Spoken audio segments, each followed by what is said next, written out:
Good afternoon friends. మీ అందరికీ ఒక విషయం చెప్పాలి. సొంత ఇల్లు, రేకులు ఇల్లు అయినా ఏ ఇల్లు అయినా ఆ ఇల్లుంటే మనం ఎలాగైనా బతకచ్చులే అని చెప్పి వాటిని అమ్ముకొని అద్దెలలోకి మటుకు రావద్దు దయచేసి.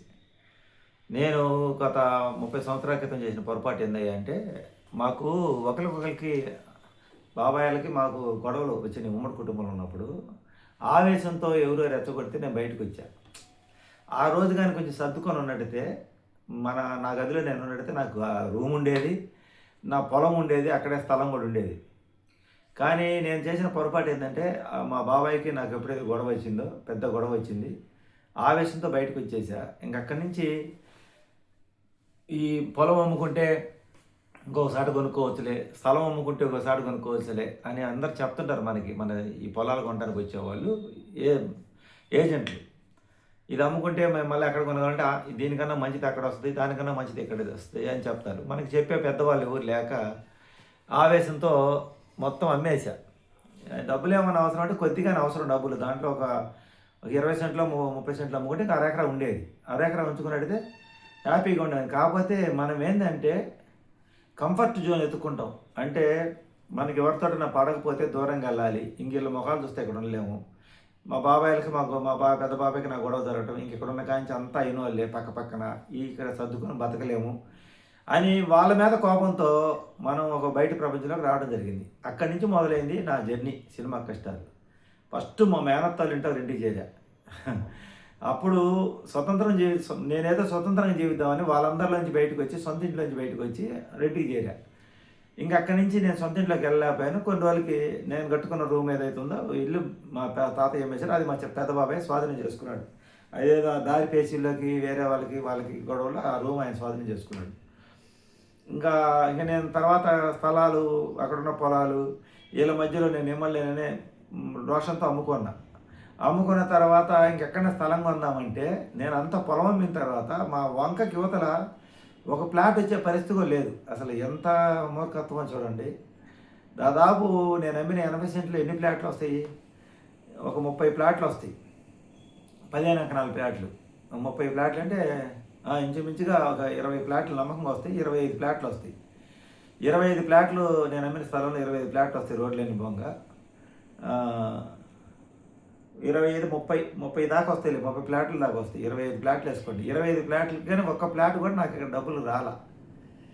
ఇది ఏంటంటే ఈ రియల్ ఎస్టేట్ వ్యాపారం చేసే వాళ్ళు రోడ్లు పెట్టి ఎక్కడైనా సరే వాళ్ళు కొంచెం షో చేస్తే డబ్బులు వస్తాయి. మనం ఏంటంటే భూమిని ఆలోచన లేకుండా అమ్మేస్తాం. అలాగే సొంత ఇల్లు ఉన్నా కూడా మన వాళ్ళ మధ్యలో ఉండలేము, ఇక్కడ మనం భరించలేమని చెప్పి పట్టణాలకు వస్తాం.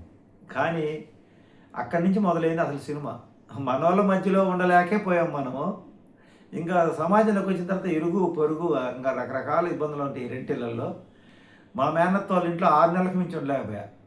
నీళ్ళు ఎక్కువ వాడారంటది ఆమె. అప్పుడు ఆ చిన్న రేకుల ఇంట్లో అయినా కానీ ఇంకా ఏదేదో కొన్ని మావిడికి ఆమె కూడా కుదరలా. 6 నెలలకు మించి ఉండలేకపోయాం. 350 రూపాయలు బాడిగతో చేరా ఫస్ట్. ఇంకా అక్కడి నుంచి అక్కడ మా మేనత్త వాళ్ళ ఇంట్లోనే ఉండలేకపోయాము. 350 రూపాయల రెంట్లో. ఇంకా అక్కడి నుంచి వేరే వాళ్ళ ఇంట్లోకి చేరాము. అక్కడ బిక్కుమంటా భయపడతానే చేరాము. ఎట్లా ఉందంటే మా పరిస్థితి అసలు ఇప్పటికి నన్ను వెంటాడుతున్న నీడలాగా వెంటాడుతుంది. ఇదే భయం, ఇదే సమస్య. గత 30 సంవత్సరాలు 27 సంవత్సరాల క్రితం నేను భయపడ్డాను, ఇప్పటికి అలాగే భయం జరుగుతుంది. 350 రూపాయలతో నేను రెంటింట్లో రేకులింట్లో రావడం జరిగింది. అక్కడ ఇమ్మడలేక వాళ్ళతో మనకి కుదరక, మనకు కుదరక వేరే ఇంట్లోకి వచ్చాం. అక్కడ ఇల్లు మంచిదే, వాళ్ళు ఓనర్లు కూడా మంచి వాళ్ళే, కష్ట సుఖాలు తెలిసిన వాళ్ళే, మనల్ని ఏం ఇబ్బంది పెట్టలే ఓనర్లు. కాకపోతే ఏమైందంటే కొంతమంది మంచితనంగా ఉంటారండి, మంచితనంగా కూడా మనల్ని ఇబ్బంది పెడతారు. ఒకళ్ళేమో డైరెక్ట్గా మనల్ని బాధ పెట్టే విధంగా మాట్లాడితే, కొంతమంది మంచితనంగా వాళ్ళు ఏం చేశారు, వాళ్ళకి ఇల్లు అవసరం. మనకు కనీసం ఒక నెల 2 నెలల ముందని చెప్పాలిగా. వారం ముందు చెప్పారు. మంచి వాళ్ళే వాళ్ళు. ఆ వారం ముందు చెప్పారు. ఏమైంది, మనకు భయము టెన్షన్ వచ్చేసి ఇంకా ఏం చేయాలి అర్థం కాని పరిస్థితి. ఇంకెట్టుందంటే ఇంట్లోంచి బయట సామాన్ వేసినట్టే అనమాట. అసలు ఈ బాడిగ బతుకులు బజారు బతుకులు అవుతాయి చాలా మంది పరిస్థితి. ఏంటంటే ఇంక భయం, ఇంక అభద్రతాభావం. మన జీవితం అంతా సంపాదించి ఇంక కోలుకునేది ఎప్పుడు టెన్షన్. ఇంటి వాళ్ళని చూస్తే భయము, వాళ్ళు ఎప్పుడు ఇంటికి వేస్తారన్న భయము, ఇరుగు పొరుగు వాళ్ళని చూస్తే భయము, భయం. ఎంతమంది ఇలా భయపడుతున్నారో కామెంట్ చేయండి కింద నాకు. ఇంకా వాళ్ళు కరెక్ట్గా 19 నెలలకి కరెక్ట్గా ఒక వారం ముందే చెప్పి ఖాళీ చేయమన్నారు. ఇంక ఏ దిక్కుదోచిన పరిస్థితి. ఇప్పుడు కూడా నేను అలాగే అందరిని అడుగుతున్న ఇల్లు ఎక్కడైనా మంచి ఇల్లు ఉంటే చెప్పండి అని. ఎవరు చెప్పరు, మనమే ఎత్తుక్కోవాలి. ఎత్తుక్కున్నప్పుడల్లా వాళ్ళు ఎంక్వైరీ చేస్తుంటారు మన గురించి. వాళ్ళు వేసే ప్రశ్నలకి జవాబులకి మనం ఒక్కోసారి కాదంటే బాధపడాలి. కొంచెం అవమానంగానే ఉంటుంది ఒక ఇంట్లో నుంచి ఒక ఇంట్లో మారేటప్పుడు. రెంట్కి ఉండే వాళ్ళ పరిస్థితి, అందరి పరిస్థితి, ఏదో ఉద్యోగాలు చేసి పై స్థాయిలో ఉండే వాళ్ళ పరిస్థితి వేరుగా ఉంటుంది. కానీ మా పెద్ద పెద్ద రెంట్ 13,000 15,000 రెంట్కి తీసుకునే వాళ్ళకి రెస్పెక్ట్ అది ఉంటుంది. కానీ వాళ్ళకి మా అలాంటి రెంట్ మనం కట్టాలన్నా కూడా మన ప్రొఫెషన్ అడుగుతారు. మన దగ్గర డబ్బులు ఉండ కావచ్చు, లేకపోతే మన పిల్లలు ఏదైనా ఉద్యోగాలు చేస్తున్నారు, అయినా మనం కట్టే స్తోమత మనకున్నా ఇప్పుడు మన ప్రొఫెషన్ కరెక్ట్గా లేనప్పుడు మనకి ఇల్లు ఇవ్వరు, రెంట్ కరెక్ట్గా కట్టే కానీ. అలా అదే ఒక సమస్య. ఉద్యోగస్తులకే ఇస్తూ ఉంటారు కొంతమంది. ఈ అద్దెలలో ఉండే వాళ్ళ బాధలు చెప్తున్నాను. ఇంకా తర్వాత వేరే ఇల్లు అంతకుముందు 350 రూపాయలు బాడికి ఇచ్చే ఇల్లు, అది పాత మిద్దె అనమాట. ఇంకే గత్యంతరం లేక దాంట్లో చేరం, మట్టి మిద్దె. అది 700 రూపాయలు చెప్పారు, 15 రూపాయలు నీళ్ళ బిల్లు చెప్పారు వాళ్ళు. ఆ తర్వాత చేరిన తర్వాత 30 రూపాయలు నీళ్ళ బిల్లు చెప్పారు. సరే ఇంకా కాదని లేక అట్టనే సర్దుకుండా, వర్షం పడితే పాములు వస్తాయి ఇంట్లో, బిక్కుమంటే భయపడాలి. ఈ మట్టి మిద్దె అనమాట. వర్షం పెడితే ఉరిసిద్ది ఇల్లు. ఇంకా అక్కడి నుంచి కొన్ని రోజులకి ఆ ఇంట్లో ఆ పక్కన ఇంటి నుంచి నీళ్లు రావాలి. వీళ్ళేమి ఇంటికాళ్ళలో మా దగ్గర వాటర్ బిల్ తీసుకుంటారు, వాళ్ళకి కరెంటు బిల్ డబ్బులు ఇవ్వడం, వాళ్ళ నీళ్ళు కట్ చేసారు మాకు. ఇంకా బోరింగ్లు కాంచి నీళ్ళు మోసుకొని ఎక్కడెక్కడి నుంచి మోసుకొని ఒక 2-3 నెలలు మా ఆవిడ పోటీ తట్టుకోలేక, ఇంకా నేను ఒక పక్క పని చూసుకోవాలి, ఒక పక్క పిల్లల్ని స్కూల్కి పంపించుకోవాలి, నీళ్లు మోసుకోవాలి, ఇచ్చే డబ్బులు ఇస్తాం. మళ్ళీ ఆ వాటర్ బిల్ ఏమి ఆపుతారంటే అవి కూడా తీసుకునేవాళ్ళు వాళ్ళు. చూడండి ఇలా. ఇంకా భరాయించలేక ఆ ఇల్లు మేము తట్టుకోలేక వేరే ఇల్లు ఒకటి చూసుకొని ఇల్లు మారడం జరిగింది. మీరు సడన్గా ఇల్లు మారారు కాబట్టి మీకు మేము అడ్వాన్స్ డబ్బులు ఇవ్వమని వాళ్ళు 700 రూపాయలు అడ్వాన్స్ డబ్బులు మాకు ఇవ్వకుండా మేము ఇవ్వన్నారు. ఇంకేం చేయగలం, మనం వాళ్ళతో వాదన పెట్టుకోగలమా? మళ్ళీ మనం అద్దెకుండే వాళ్ళని మేమేమన్నారు. సరేనమ్మా అట్నే ఉంచుకోండి అని చెప్పి ఎక్కడిక్కడ వదిలేసుకొని రావడం మనలాంటి సామాన్యులు. గొడవలు పడి పోరాడి మన మాట చెల్లిద్దా, మనల్ని ఎవరైనా సపోర్ట్ చేస్తారా? ఇంకా అక్కడి నుంచి ఇంకొక ఇంట్లో చేరాం. వాళ్ళు 850 రూపాయలు ఇంటి చెప్పారు. ఆ ఇల్లు గాలి ఆడదు, అసలు గాలి ఆడదు. దాంట్లో ఉన్న వాళ్ళు కూడా ఎవరు కూడా 2 సంవత్సరాల నుంచి ఉండరు. కానీ మనకు గత్యంతరం లేదు. ఆ ఇంట్లో ఎట్టుంటుందంటే నీకు పొయ్యి సెకండ్ ఉన్నట్టు ఉంటుంది అనమాట. అంటే దానికి ఎటు గాలి లేదు, అన్నీ వరుసగా ఇల్లు అనమాట. ఓనర్లు మంచి వాళ్ళే, చాలా సంవత్సరాలు ఉన్నాం ఆ ఇంట్లో. వాళ్ళు రెంట్ కూడా పెద్దగా పెంచాల. ఫస్ట్ 3 సంవత్సరాలు మామూలుగా పోయి 3 సంవత్సరాల తర్వాత 50 రూపాయలు నుంచి 900 చేశారు. తర్వాత ఒక 2-3 సంవత్సరాల తర్వాత 100 రూపాయల నుంచి 1000 రూపాయలు చేశారు, 6 సంవత్సరాలు. ఇంకా తర్వాత 1000 రూపాయలని ఒకసారి 1400కు ఎంతకు తీసుకెళ్ళారు. ఇంకా అక్కడి నుంచి ఎమ్మటెమ్మట పెంచడం జరిగింది. 2000 రూపాయల బాడిగతో వాళ్ళకి ఆశలు పెరిగినాయి. ఇంకా రెంట్లు ఎమ్మటెమ్మట పెంచడం మొదలుపెట్టారు. నేనేమంటానంటే 2 సంవత్సరాలు టైం ఇచ్చారు కదా, 2 సంవత్సరాల తర్వాత పెంచుకోండి అంటే అలా కాదు, మాకు అన్ని రేట్లు పెరిగినాయి, 6 నెలలకు పెంచారు. ఇప్పుడు మనకు అనుకోకుండా కరోనా వస్తే రేట్లు వచ్చి పెంచారు. ఇప్పుడు అక్కడెక్కడ యుద్ధం జరిగితే ఇప్పుడు టీలు, టిఫిన్లు, హోటళ్ళు, రెస్టారెంట్లు అన్నీ అలా రేటు పెంచారు.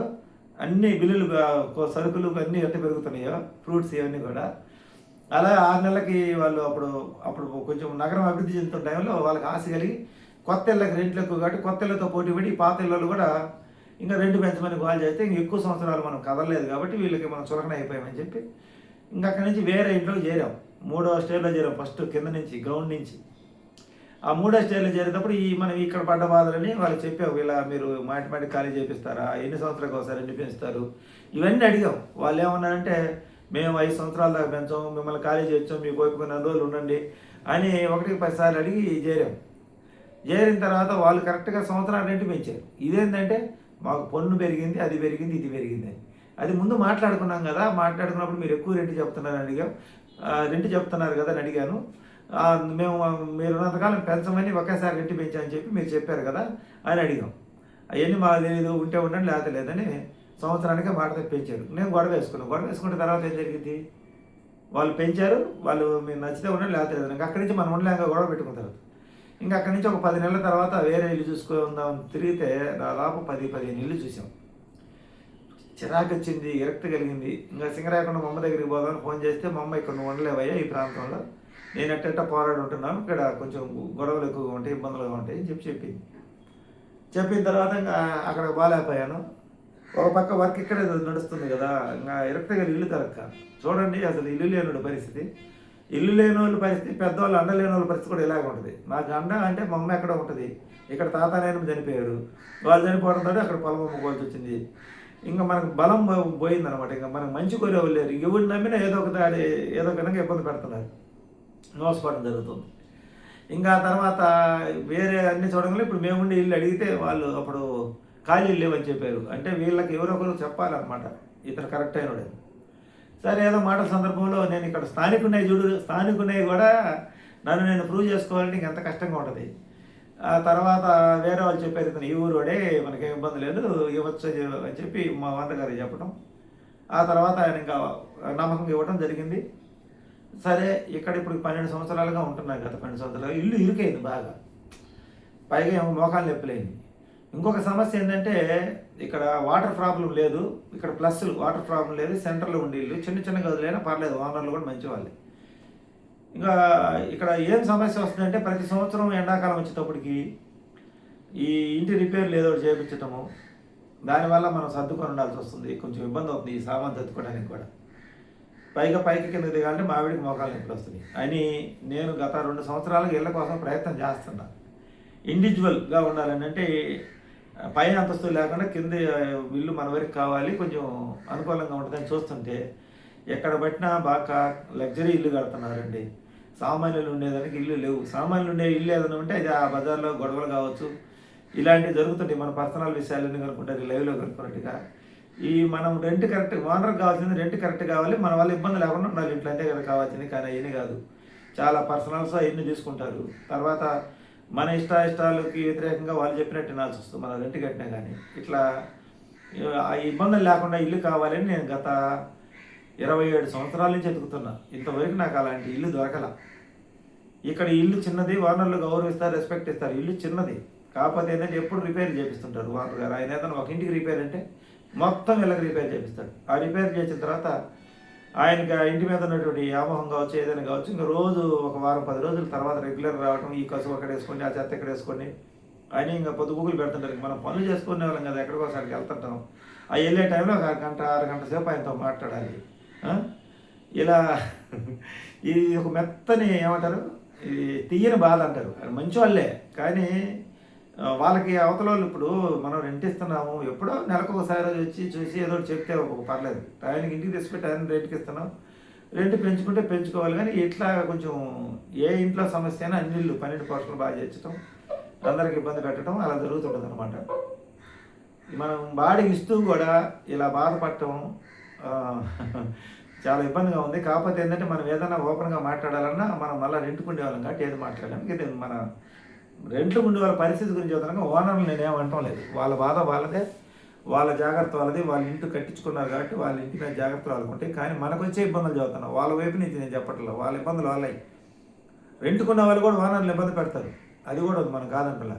కానీ సెన్సిటివ్గా ఉండే మనలాంటి వాళ్ళకి ప్రశాంతంగా జీవించాలనుకుంటే అలాంటి ఇల్లు దొరకట్లేదు. నేను ఉదయం ఒక ఇల్లు, వేరే కొత్త ఇల్లు ఒక అతను మనకు తెలిసిన దగ్గరికి గృహప్రవేశం కార్డు ఇవ్వడానికి వస్తే అతను ఇల్లు అడిగాడు, మనకు తెలిసిన అతను. ఆయన ఏం చెప్పాయంటే కింద గ్రౌండ్ ఫ్లోర్ ఖాళీగా వదిలే, కొత్తగా కట్టాను, సెకండ్లో మేము ఉంటాం, ఫస్ట్లో మేము ఉంటాము, సెకండ్ పోర్షను 13,000 రూపాయలు రెంటు, థర్డ్ సింగిల్ బెడ్రూమ్ వచ్చేసి 10,000 అన్నారు. చూడండి, హైదరాబాద్లో ఉండయా ఈ రెంట్లు. మనం హైదరాబాద్ రెంట్ అంటాం కదా, కనిగిరిలో సింగిల్ బెడ్రూమ్ 4 అంతస్తులో, అంటే గ్రౌండ్ వదిలేస్తే 3 అంతస్తు అంటారు దాన్ని, 3 అంతస్తులో 10,000 సింగిల్ బెడ్రూమ్.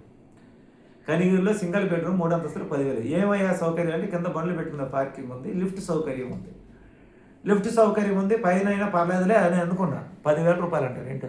డబుల్ బెడ్రూమా కాదు, సింగిల్ బెడ్రూమ్. పైగా అది కొంచెం లగ్జరీ ఏరియా. అంటే ఈ మధ్య కొత్తగా అన్ని కొత్త బిల్డింగులు, ఒక్కొక్క బిల్డింగు అంత ధనవంతులు కట్టారు. 2 కోట్ల రూపాయలు, 1.5 కోట్ల 2 కోట్ల రూపాయలు పెట్టి కన్స్ట్రక్షన్ చేసే బిల్డింగ్లు ఉన్నాయి ఆ ప్రాంతంలో. మళ్ళీ అదొక భయం, ఆ ప్రాంతంలో మనం ఉండగలమా, మళ్ళాంటి వాళ్ళని తక్కువగా చూస్తేనే అదొక భయం. చూడండి, మనం కరెక్ట్గా రెంట్ కట్టినా కానీ అద్దెలలో సుఖంగా ప్రశాంతంగా జీవించలేము. మనం అర్జెంట్ పని మీద ఏదైనా ఊరికి వెళ్తుంటాము, వాళ్ళ ఇంట్లో రిపేర్ చేయించాలి, మీరు ఉండమంటారు, ఆగిపోవాలి. ఏదైనా హాస్పిటల్కి వెళ్తున్నాము, ఒక్కొక్కసారి 5 రోజులు 6 రోజులు పెట్టింటారు రిపేర్ పనులు. 5-6 రోజులు ఇంక మనం ఎటుపోవడం లేదు. ఇంక ఇంట్లో ఆడవాళ్ళకి ఎంత అసౌకర్యంగా ఉంటుంది, మనం బజార్కి పోండి మనకి ఎంత ఇబ్బందిగా ఉంటుంది, ఇంకా ఉద్యోగాలు చేసుకునే వాళ్ళకి ఎంత ఇబ్బందిగా ఉంటుంది. అవన్నీ మన సమస్యలు. వాళ్ళకి అయ్యేం లేదు, వాళ్ళు చేయాలనుకున్నప్పుడు చేసేయాలి. రాజు తలుచుకుంటే దెబ్బలు కొరవన్నట్టుగా. ఇలా అద్దెళ్ళల్లో ఉండే వాళ్ళని, మంచి వాళ్ళని కూడా కొంతమంది అర్థం చేసుకోలేరు. అయినా మనం 28 సంవత్సరాల నుంచి అద్దె జీవనంలో ఉన్నాం. అంటే సొంత ఇల్లు కట్టుకోవచ్చు కదా అంటారు. చెప్పాను కదా, సొంత ఇల్లు కట్టుకోవడానికి ఉన్నదేమో ఆలోచన లేకుండా నమ్ముకున్నా. ఇంకా తర్వాత ఎక్కడ కొన్నా కూడా భయపడిట్నే, ఇరుగు పొరుగు అంటే బలవంతులు మన పక్కన చేరటం, వీళ్ళ మధ్యలో మనల్ని ఉన్నారే అని భయపడతా, అవమానపడాల్సి వస్తే నమ్ముకొని భయపడతా ఇంకా డబ్బులు అట్ట అయిపోయినాయి. ఇప్పుడు ఊరికాడి ఇంటి దగ్గరికి పోదాం, దాన్ని రిపేర్ చేయించాల్సి వస్తుంది. ఇక్కడ ఇంకా ఏదైనా ఇల్లు మారదామా అంటే ఇదే మారలేకపోవటం, మళ్ళీ రాజీ పడటం, సర్దుకొని బతకటం. ఇలా ఎంతమంది బాధపడుతున్నారు, ఎంతమంది ఆవేదన పడుతున్నారు కామెంట్ చేయండి. ఎందుకంటే డబ్బు కట్టినా మనకి నెలకి బిల్లు పే చేసినా మనల్ని మనశ్శాంతిగా ప్రశాంతంగా ఉండించే ఓనర్లు దొరకడం మన అదృష్టం నిజంగా చెప్పాలంటే.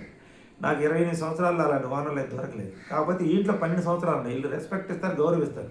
కాకపోతే ఇందాక చెప్పాను కదా, మంచితనంతోనే వాళ్ళకి తెలియదు అవతల వాళ్ళకి ఇబ్బంది అయిద్దని, వాళ్ళకి తెలియదు. కానీ మనకి ఇబ్బంది జరుగుతుంటుంది అనమాట. అది ఎలా చెప్పలేం. ఏమంటారు, నా పంటి నొప్పిలాగా తీయగా తిన్నాననుకో పోతు వస్తుంది, తినకపోయామనుకో తినాలనిపిస్తుంది. నా పంటి నొప్పి ఎలా ఉందో ఇంటి సమస్య ఎలా ఉందన్నమాట. ఇది ఈరోజు వీడియో.